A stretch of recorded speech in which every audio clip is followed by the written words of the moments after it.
थर पार्कर में भी सकावती तकरीबात शुरू थी वियूं आहिनि।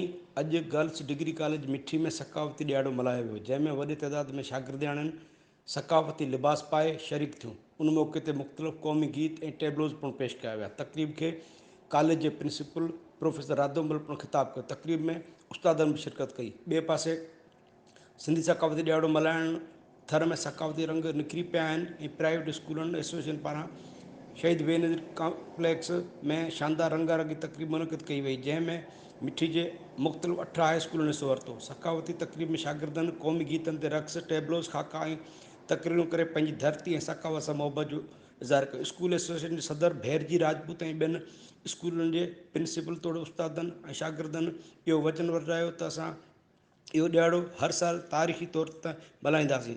उन खां सवाइ सादिक फ़क़ीर बॉइज़ डिग्री कॉलेज मिठी में पिणु भरपूर सकावती तक़रीब मुनक़िद थी, जंहिंमें शागिर्दनि, उस्तादनि ऐं प्रोफेसरनि वॾे अंग में शिरकत कई। नंदलाल लवाणो, इबरत न्यूज़, मिठी, थर पार्कर। कहिड़ा हुनर आहिनि उहे सभु इन टेबलों में पेश कया आहिनि। इन्हनि ॿारनि जे लाइ ज़ोरदार ताड़ियूं थियनि, ज़ोरदार।